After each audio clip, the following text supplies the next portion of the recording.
Hi there, welcome to the Japanalyst. Today I'm going to talk about Onmyodo, the theory of Yin and Yang, which is frankly so convoluted even though its influence in Japanese culture is actually immense, I would say.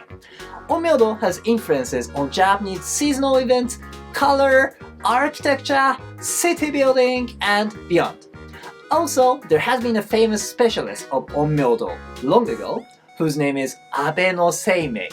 Nevertheless, his traits in reality are quite uncovered. Speaking of Onmyodo, to be fair, there are tons of things to be touched upon, but today I mainly focus on the basic theory of Yin-Yang, as well as Gogyosetsu, which is so to say the 5-element theory. Here we go! First things first, let's talk about the theory of Yin-Yang, which can be simply translated in Japanese, the theory of Onmyo. But please keep in mind that Onmyodo and the theory of Onmyo are actually different terms. Please take it as follows. Onmyodo is rather an aggregated concept, while the theory of Onmyo is just one part of it. Onmyodo per se is not that simple, because Onmyodo has been developed by being combined with many other thoughts on top of the theory of Onmyo. So let's touch upon the theory of Onmyo, the theory of Yin-Yang. Yin-Yang is actually a Chinese expression, while Onmyo and Yin-Yo are Japanese. The concept of Onmyo came from ancient China, which is a kind of dualism describing the relation of two opposite forces in the world. In general, Yin can be expressed as negative, while you can regard Yo as positive. Or you can express Yin-Yang in other ways such as dark and light, receptive and active, cold and hot, whatever. But either way, the theory of Yin-Yang describes two contrary elements in the world. If we deep dive into the details, the theory of Onmyo is not that simple too.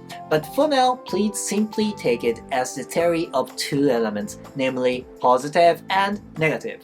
Meanwhile, the theory of Yin-Yang, in other words, the theory of Onmyo, had been developed by adopting other thoughts, one of which is Gogyosetsu, 5-element theory.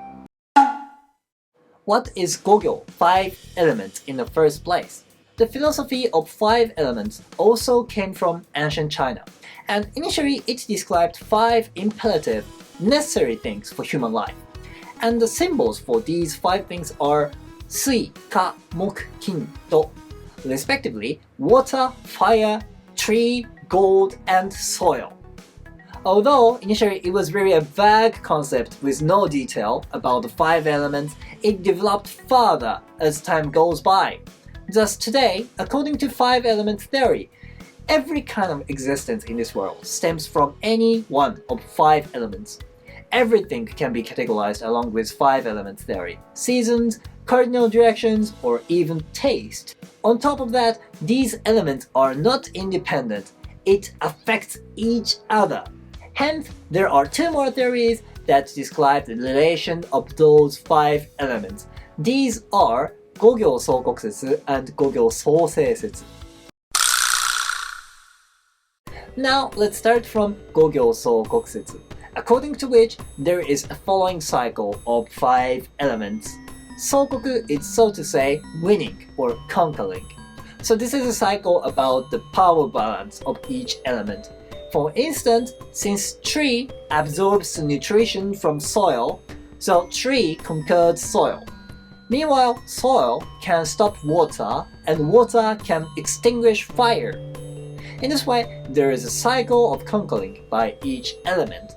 This is Gogyo Soukoksetsu, which is so to say 5 elements of power balance. On the other hand, let's take a look at Gogyo Souseisetsu. Unlike Soukoksetsu, Souseisetsu is about helping other elements, or you can say it's about generating.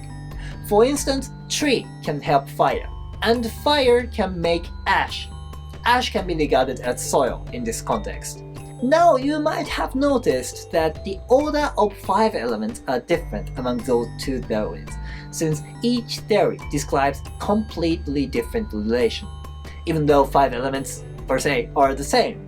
However, if we combine those 2 theories, it can be described as follows. This is Gogyo Sousei Soukoksetsu. So far, we explored two completely different philosophies, the theory of Onmyo, Yin Yang, and the theory of 5 elements, including Sosei and Sokokutsu.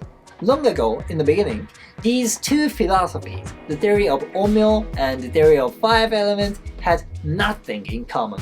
But before anyone knows, these came to be combined, and Onmyo Gogyosetsu, which I would call the general concept of Onmyodo, was born. There are two general things of nature, Yin and Yo. And inside Yin and Yo, there are, so to say, the subordinate category of 5 elements. According to Onmyo Gogyosetsu, everything can be explained by either 5 elements or Yin and Yo. As I mentioned in the beginning, Onmyodo has immense influences on many aspects of Japanese culture. Now let's take seasonal events for example. There's winter event, so-called Setsubun. On Setsubun, we actually throw beans in order to expel evil things on seasonal turning point. Also, this is in order to welcome spring peacefully. Now, let's get back to the 5 element theory. In order to welcome spring, we have to strengthen the element of spring. By looking at Sokokutsu, theoretically, gold can conquer tree. In Setsubun, the beans we throw is representing gold, because beans are hard just like gold. So we try to conquer gold and help tree by throwing out beans and also by eating beans. Consequently, the element of tree is empowered by Setsubun, and we can welcome the spring more effectively. This is just one example of the influence by Onmyodo in Japanese daily life. Thanks for watching. See you next time on the Japanalyst.